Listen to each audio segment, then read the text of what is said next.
This is James with Net News Ledger. This is your COVID-19 update for the 4th of April 2020.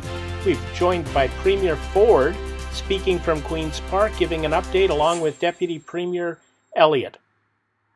Here's Premier Ford.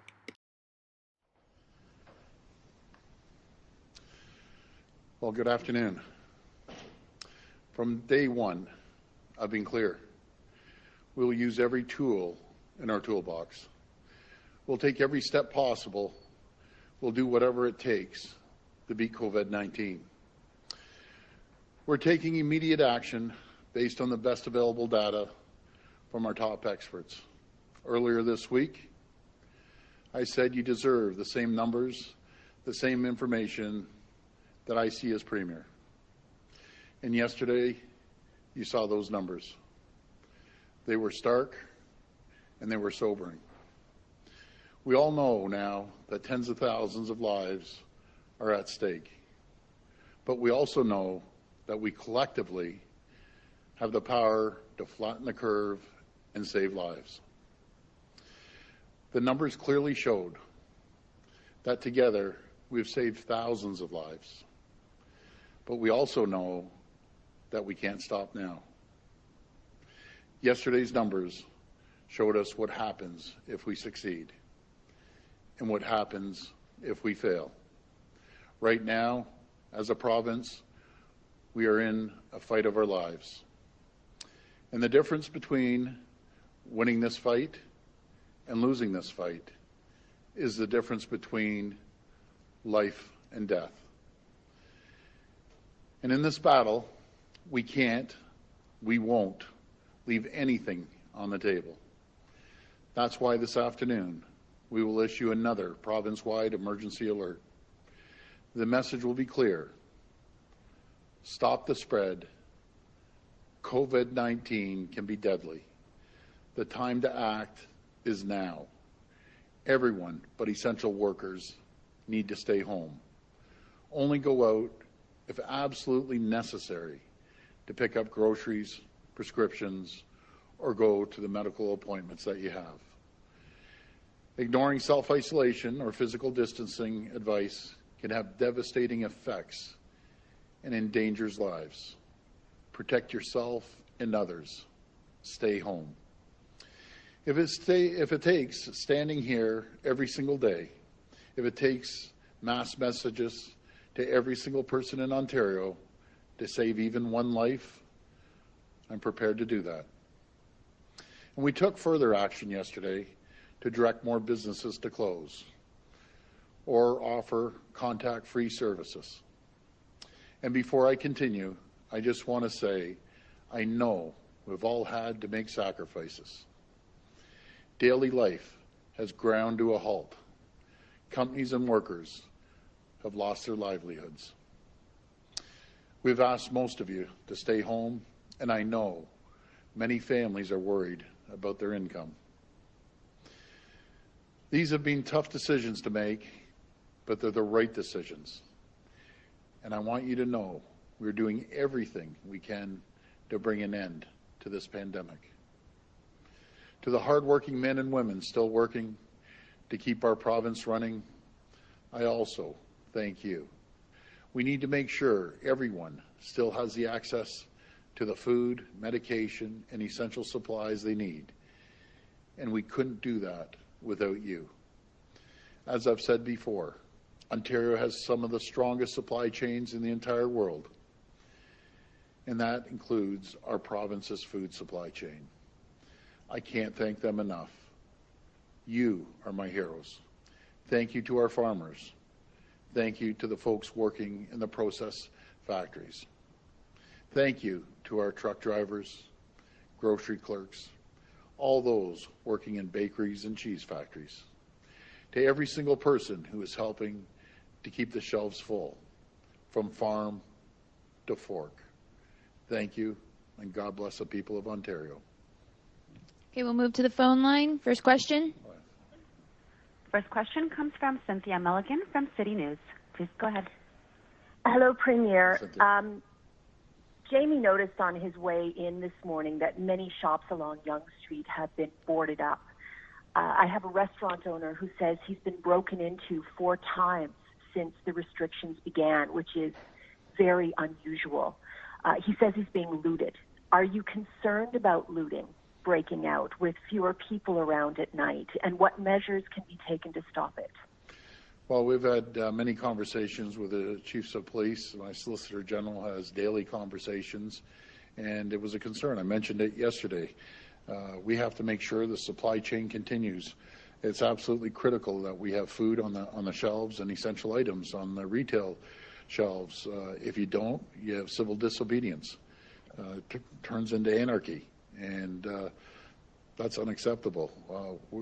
We aren't that type of people. There might be the odd person, I say the odd bad apple out there, but there's no reason to be breaking in anywhere. We have enough supplies. We have the food. You might have to wait in line, like all of us do. I know my wife waited she said 45 minutes in line the other day when she had to go get food. We're all doing it. So please, just follow the instructions of the retail chains when you go there, and everyone's going to be able to eat and have the supplies they need. We just have to be a little patient. Okay, and my other question is about truck drivers. I know you've spoken to support them regarding the use of washrooms, but we also have a long-haul truck driver who goes back and forth across the border into the U.S., and he's concerned that he's not getting any guidelines in terms of isolation protocol. And he says there are poor conditions south of the border, people not knowing how to curb the spread, and he's quite concerned about bringing it back here. Yeah, and I've heard that too. I've mentioned this concern to the federal government for the border agents on our border. What I understand, truck drivers are exempt when they come back and forth, because really they're just picking up a load, loading up, and heading back out again. And what I understand, there shouldn't be any issues at the border. But I'll mention it again. I'm getting on a call with the federal government after this meeting, and I'll make sure we get that clarified. Next question. Next question comes from Travis Dunrash of Global News. Please go ahead. Hey there, Premier. Global News has obtained documentation directing long-term care homes to keep patients exhibiting symptoms of COVID-19 in the facility and not transport them to hospital. Can you confirm that long-term care patients are being blocked from going to hospital? And if so, why are we not doing everything possible to help our most vulnerable recover? Well, I'll pass that over to the Minister of Health. Well, we are doing everything that we can to protect our most vulnerable. We want to make sure that we can keep residents in long-term care safe, but we know that there have been some outbreaks. But what we're going to do is to increase the testing in these facilities and make sure that we do the contact tracing and follow-up. We've got medical students that are prepared to help us. But I think if people are ill enough that they need to go to hospital, of course they will be transported to hospital. If they are showing symptoms of COVID-19, if they've been diagnosed with it, but they can be maintained in self-isolation within the home, we'll do that too. But no one is going to be denied access to health care if they need it. If they need to go to hospitals, of course they will be taken there. So, Minister, how do you explain this directive then given to long-term care homes? And also, has the ministry directed nursing homes to have conversations with family members about these directives? And aren't we just leaving people to die? No. There has been no directive that blocks people from long-term care homes to hospitals. If they need to go to hospital, they will be taken there. It is a very difficult situation, I know, for family members when they're not able to see their loved ones that are in long-term care homes, except for if they're in dire circumstances and they're going to pass away. But we want to make sure that we can keep people safe there. We want to make sure that they get the supplies that they need and the care that they need. But if their needs have come to the point where they need to be on a ventilator, for example, they will be taken to hospital and they will receive the care that they need. Next question. Next question comes from Brian Lilly from the Toronto Sun. Please go ahead.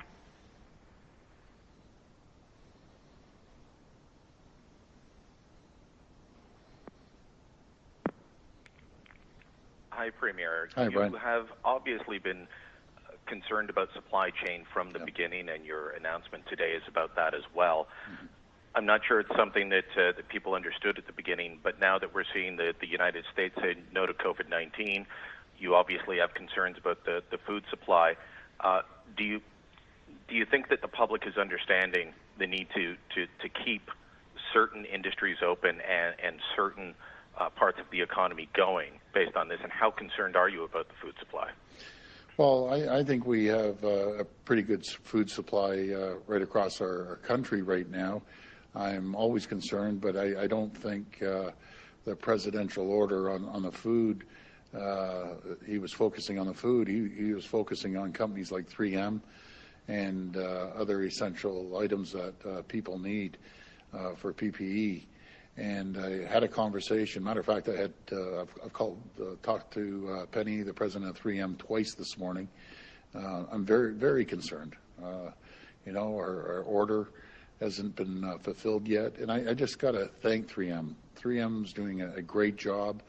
They're disagreeing with the presidential order, but physically they're kind of stuck. When you get the presidential order, you just can't ship items out. We're working through it. I know the federal government is working with the U.S. government to lighten that up a bit and let us get our supplies.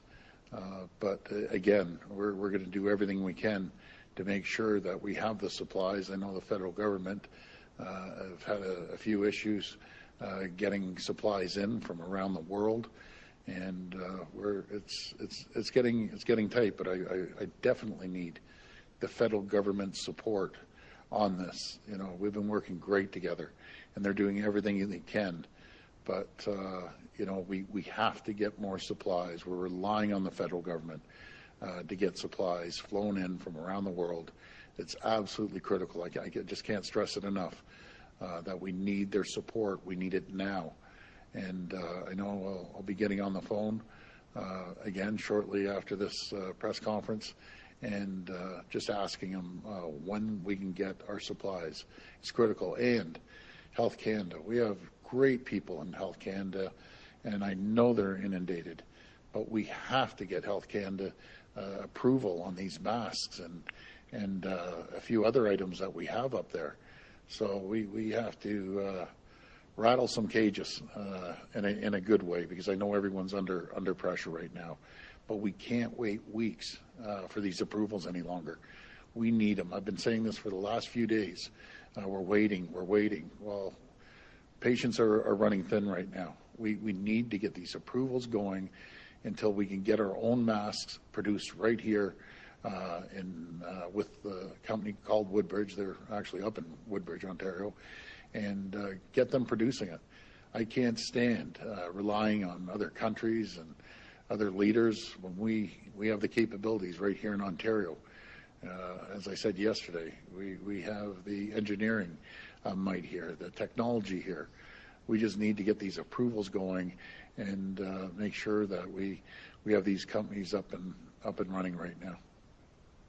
You've mentioned these masks from Woodbridge several times. Do you have any idea on when those might be approved from Health Canada or other products such as the ventilators? Have you been told, well, it'll be days, it'll be weeks, it'll be months? Well, I've heard it's going to be a few days, but I've been hearing that for a few days, and when I hear it's a few days and a few days have gone by, I'm just all over this.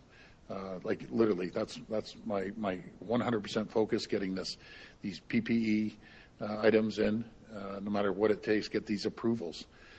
So again, I'm going to be on the phone, and I don't care if I got to call Deputy Premier, the Prime Minister 10 times a day. We need these items here. We need these approvals.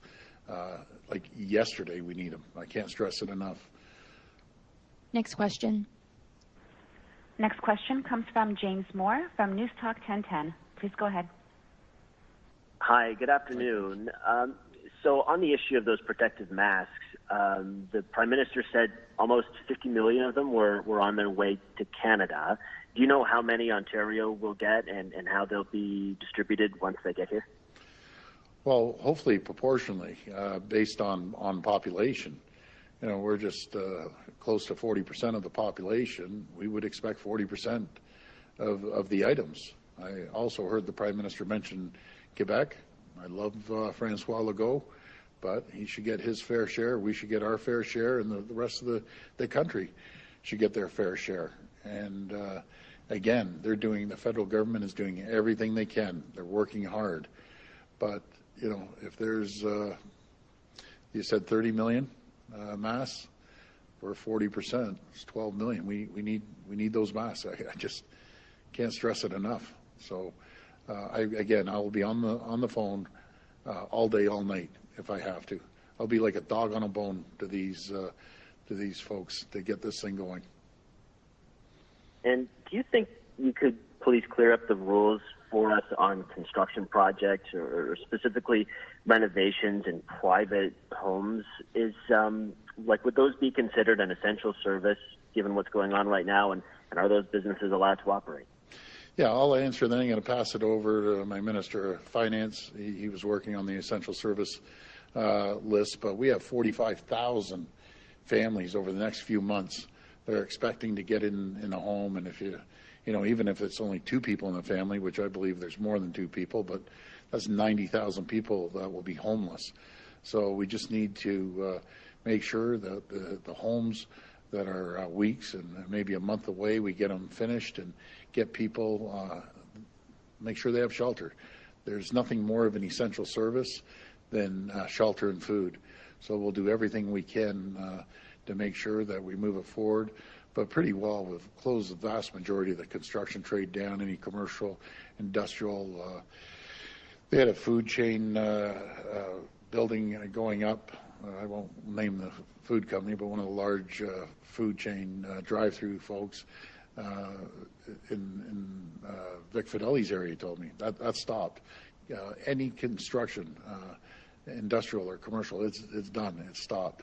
But I'll pass this on to the Minister of Finance. Thank you, Premier. Appreciate the question and the request for clarification. We are, as you said, all industrial, all commercial construction will cease. Obviously, there'll need to be time to wind down those work sites, and that's the target for that is the end of the day today. Residential, all new residential, and in the case of renovations, which was your specific question, obviously there's situations where people have the permits and are approved, and there is work going on in people's homes, and so we can't leave people with holes in their roofs or issues related to that. So there is going to continue to be the ability to finish those. All of this has to be done, and we have to emphasize this. All of this, with the entire essential service list, has to be done within the guidelines that local chief medical officers of health have laid out, because it's critical that people maintain the appropriate physical distancing and that those work sites are safe. Just because we have the opportunity, because if there are questions, we also have a 188 number, so 1-888-444-3659. I'll say it again, 1-888-444-3659. I'm sorry. So 1-888-444-3659. So any businesses, as the Premier said, essentially most of the businesses are now being shut down, but any businesses that have a question, like the one you asked, could call that number to get clarification. Thank you. Next question. The next question comes from Kari Virma from CBC National News. Please go ahead. Thank you, and good afternoon, Premier and Ministers. Just to follow up on the question of the PPE, what specific medical supplies are we running low on that we import from the United States?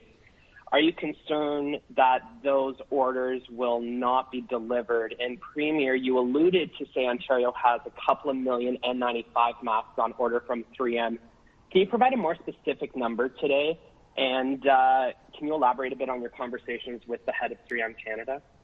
Well, Penny's been absolutely fabulous. She really has. Her hands are tied right now based on the U.S. government. She knows how important it is, the Canadian market, the 3M, and she's doing everything she can. I think it's the overall broader picture, with our neighbors, our closest allies, the United States. And, when you sit back and you think of your allies and the wars we've gone through, and we've stood shoulder to shoulder fighting the same enemies. And now we have an enemy, and we're at war, and they want to they want to shut things down with their closest ally in the world. That's unacceptable. You know, we're part of the family, if you want to call it that. There's no two countries that have a closer connection, that are more intertwined than the United States and Canada. And in a major crisis, they want to cut everyone else off. That is totally unacceptable. Just imagine if Canada had one item, and we all of a sudden cut the U.S. off, that they were in desperate need in a desperate time. I can tell you, Canadians wouldn't do that. Yes, I understand. They got to take care of their country. I get it. Just like I have to take care of Ontario, and the Prime Minister has to take care of Canada, and the rest of the premiers take care of their provinces. But this is just unacceptable. We're the two largest trading partners anywhere in the world, and to just say all of a sudden, it's like one of your family members. Okay, see you later. You go starve, and we'll feast on the rest of the meal. I am just so disappointed right now. We have a great relationship with the U.S., and all of a sudden they pull these shenanigans. Unacceptable.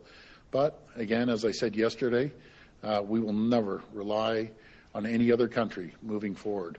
We will get these approvals. They're going to happen quick. We'll be making our own N95 masks.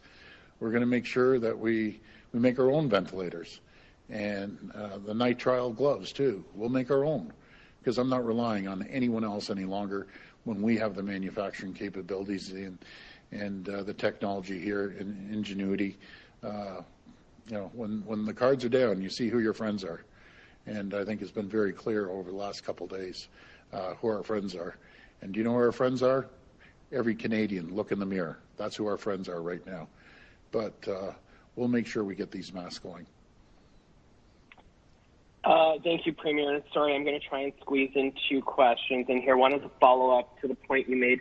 Can you provide some details as to what specifically you're waiting on Health Canada approvals?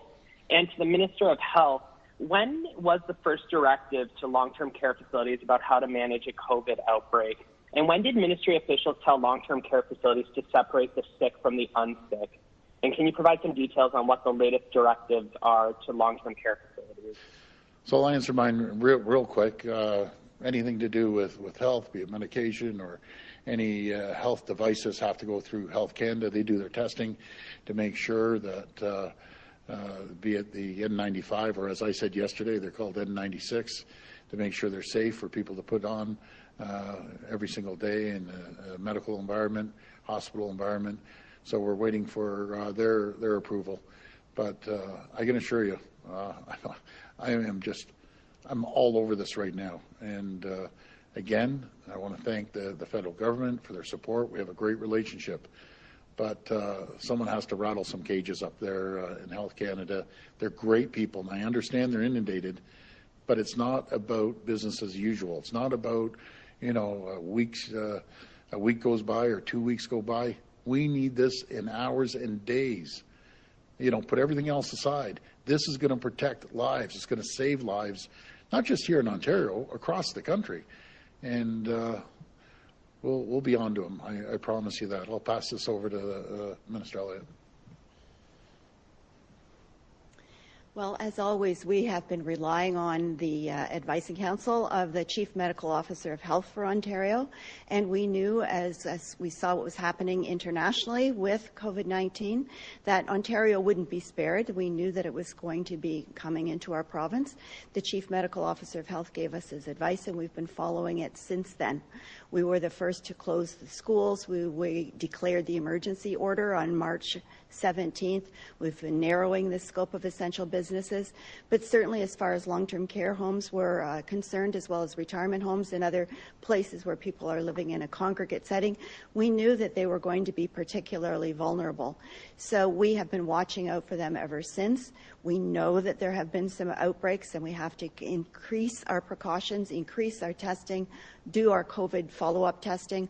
We're doing all of that, and we want to make sure that if people need extra care, they're being helped by their local public health units and by sending in additional healthcare resources where necessary. So we know as we go forward, we know that as things get, we get more and more cases of COVID-19, which we hope will not increase tremendously based on the statistics that we released to the public yesterday. We know that we're going to have to really reinforce the protections around vulnerable people, and I would say that the people in our long-term care homes are probably the most vulnerable. So we are building that iron ring around them. Next question. Next question comes from Robert Benzie from the Toronto Star. Please go ahead. Hi, Premier. I was listening to the Prime Minister this morning, and he said that they're not looking at any retaliatory measures or measures that are punitive against the United States when he was asked specifically about the 1,000 nurses who live in Windsor, Ontario and go to Detroit, Michigan to work each day. I'm wondering, would you like to see a little more pressure put on the Americans? I know you're very disappointed in the president, and you've been speaking to Ambassador Lighthizer about this. Do you think that maybe Ottawa needs to step it up and put a little more pressure and remind Americans of how much Canadians do for them, how the pulp Canadian pulp helps make those N95 masks at 3M and so on?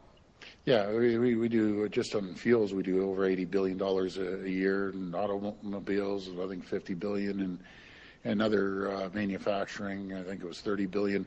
But it shouldn't come down to this. You know, it shouldn't come down to this. Yeah, you're right. We have 1,000 nurses leaving Ontario that we're in desperate need, going to help Americans. And, you know, there's no one that loves America more than I do. And all the hundreds of thousands of snowbirds and businesses that go and back and forth. I say we're one big family. But they've cut out one part of the family now. It's not right. Absolutely. I'd be all over the federal government in the U.S. and show them how important our relationship is. And still, I'm so disappointed in what they're doing right now. And I've voiced my opinion. I'll leave that up to the federal government to take care of the U.S. federal government. But you're right. How would the people in Michigan feel, the governor in Michigan, if all of a sudden we said, okay, the 1,000 nurses, we're in desperate need. You need to stay here in Ontario, and you aren't going down to Michigan. You know, would that be a wake-up call for them? But it shouldn't come down to that. It shouldn't go to from tit to tat, back and forth. It just doesn't work. Just work with us. We're stronger together than we are separated. We are stronger together. There's so many natural resources here in Canada that keep the U.S. machine moving. And you know, my theory is, you know, united we stand, divided we fall. But Canada will always be united. And again, I go back to what I'm saying. Never again are we going to rely on any other government. The other thing I wanted to ask you about, Premier, the Prime Minister, you alluded to this earlier about the Prime Minister mentioning Quebec and getting a share of those masks, but he didn't mention Ontario this morning, which I thought was telling, and I think a lot of us listening thought was telling. Are you concerned that maybe Ontario is not going to get its fair share, that you know, as has happened in this federation over the last 150 odd years, maybe Quebec will get preferential treatment over Ontario? Well, I hope not. I really, really hope not. I want the Prime Minister to keep his word and have a phenomenal relationship with the Deputy Prime Minister. When they tell me something, I believe them. And I believe them to come and come forward, and we need 40% of the supplies. It's very, very simple. If we were 10% of the population, I'd be saying we need 10% of the supplies. But we're relying on the federal government to come through with the numbers that we all expect. And I hope to God that they start dividing this up equally, because we've all been working well together. But remember, my job is to protect the people of Ontario, and I'll always protect the people of Ontario. And I guess the people of Ontario and the manufacturing businesses, and I've come up here so many times and said, when we get these masks going, when we get the ventilators going, We aren't going to just take care of the people of Ontario. We're going to take care of the people of Canada. That's what we do here as Ontarians, making sure that we take care of our brothers and sisters across the borders of different provinces. And again, that's what I believe we should be doing. So does it concern me? Yeah, it's concerning me, especially as the days are going by and we're seeing dribs and drabs of shipments coming in. So, but we'll work with the federal government and continue having a very good relationship with them. But I just, I know they'll keep their word. Next question. The next question comes from Matt Ingram from CHCH News. Please go ahead. Thanks for taking my question, Premier. Niagara Falls MPP Wayne Gates is telling us about a retirement home in Niagara Falls that held a pub night event for residents last Saturday. Multiple residents have tested positive for COVID-19 and 3 have died. I was hoping to get your reaction to the management of this facility deciding to hold a pub night during this time. I heard about this. I got a call from one of my ministers last night, and the first thing out of my mouth was exactly what you said. You got to be kidding me. They're having a pub night after warning, and now they're in the situation they're in.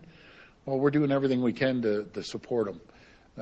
Everyone makes mistakes. We've got to put that to the side and support these people. So we have the Minister of Seniors and Disabilities, Minister Raymond Cho, all over this right now. But folks, come on. And on top of it, in a seniors facility, having a pub night? Like, I don't know.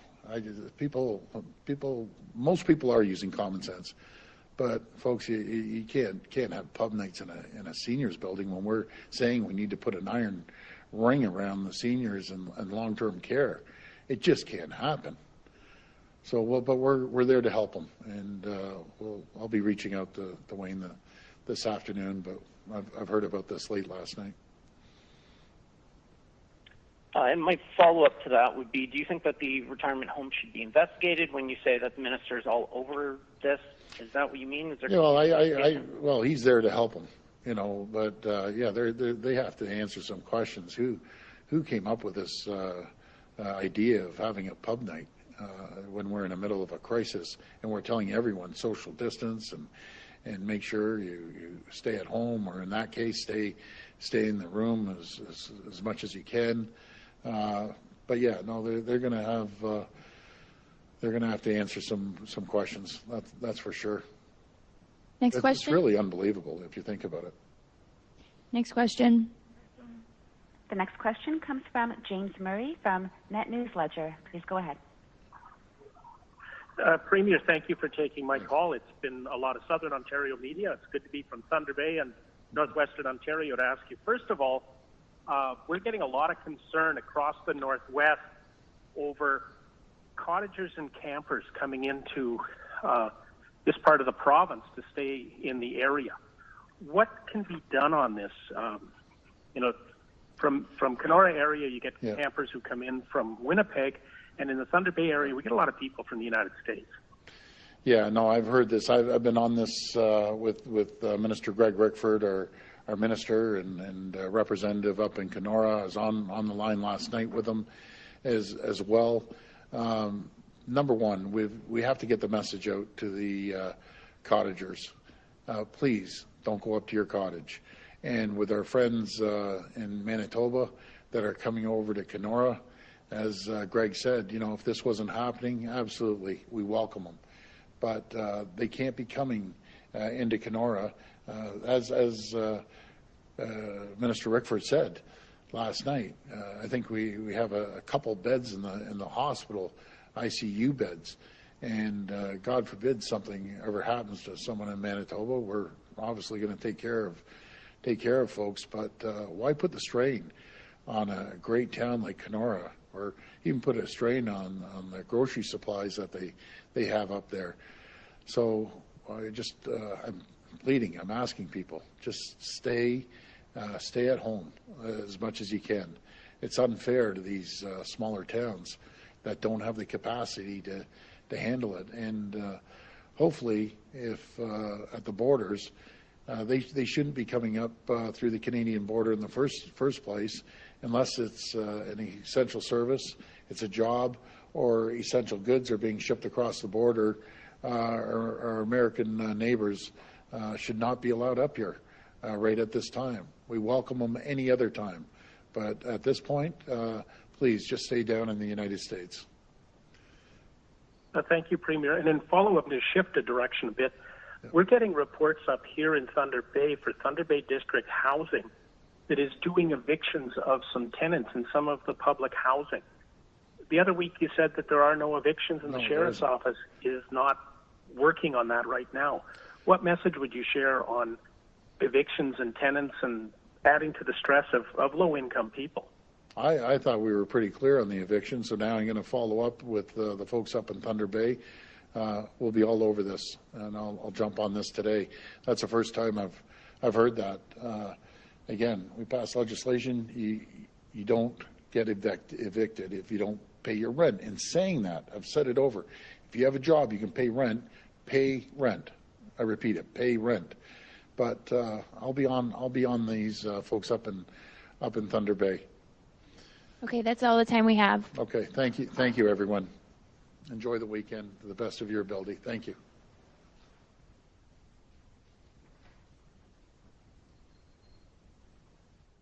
If you found this video helpful, hit that subscribe button, hit that like button, share this video, and keep up to date on what's going on.